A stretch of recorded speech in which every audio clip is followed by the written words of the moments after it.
जय हिंद। देखिए, हम लोग जो है अभी PSIR पॉलिटिकल साइंस और इंटरनेशनल रिलेशन का एक क्वेश्चन समझने का प्रयास करेंगे।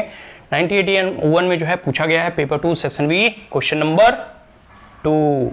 देखो, examine the impact of the economics and politics.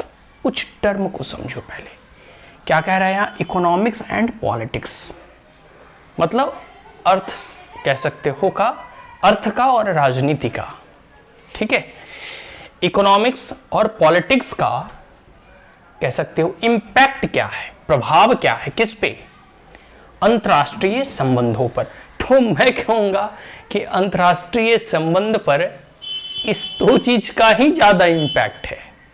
देखो, ऐसे तो इम्पैक्ट बहुत चीजों का होता है। जब आप इंटरनेशनल रिलेशन पढ़ोगे तो आपको जो है बहुत सारे ऐसे फॉरेन पॉलिसी में डिटर्मिनेंट्स मिलते हैं, जैसे कल्चर हो गया, हिस्ट्री हो गया, जियोग्राफिकल फीचर हो गए, सोसाइटी हो गया, ठीक है, फॉर्म ऑफ गवर्नमेंट हो गए, बहुत सारे ऐसे चीज़ें हैं और शेयर वैल्यूज होते हैं जो एक देश और दूसरे देशों के संबंध में निर्णायक होते हैं और अंतर्राष्ट्रीय राजनीति में उसका बहुत महत्व होता है।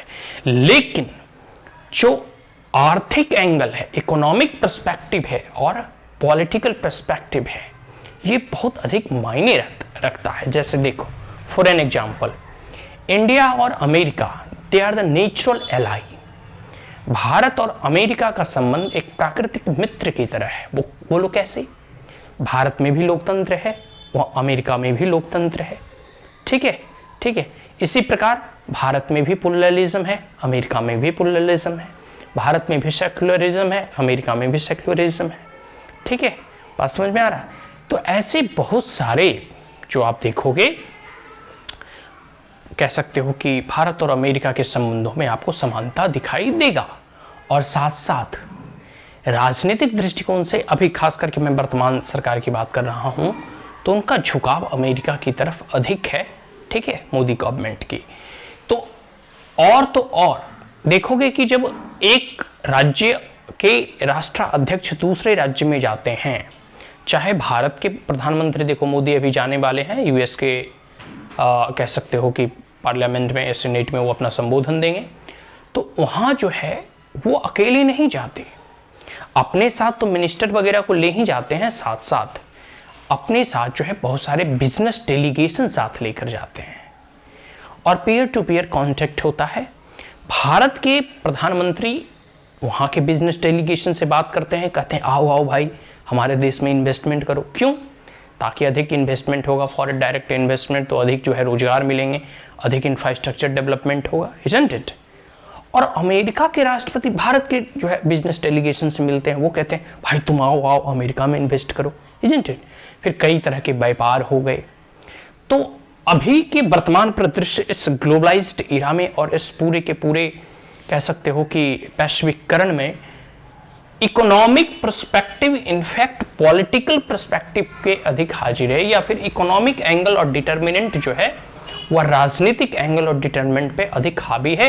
और सही मायनों में तो इस ग्लोबलाइज्ड और वैश्वीकरण में के बाद जो है इकोनॉमिकली ही हम अन्य देशों के साथ अधिक रिश्ते जो है प्रगाढ़ करना चाहते हैं। राजनीतिक तौर पे हम भले ही किसी के साथ मिलिट्री अलायंस ना करें, किसी के हम खेमे में ना जाएं, लेकिन आर्थिक तौर पे हम अपना व्यापार सभी से करना चाहते हैं।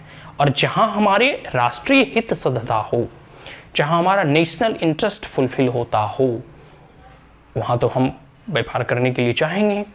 तो कहीं ना कहीं इकोनॉमिकली एंड पॉलिटिकली, ठीक है, अंतर्राष्ट्रीय, ये दो ऐसे बिंदु हैं, दो ऐसे आयाम हैं जो अंतर्राष्ट्रीय संबंधों पे बहुत प्रभाव डालता है। और जब हम अपनी आंसर राइटिंग करेंगे तो इन दोनों की स्पेशल सिग्निफिकेंस को ध्यान में रखते हुए, ठीक है, हम जो है स्पेशल रेफरेंस, कहने का मतलब है उदाहरण के जरिए जो है समझने का प्रयास करेंगे।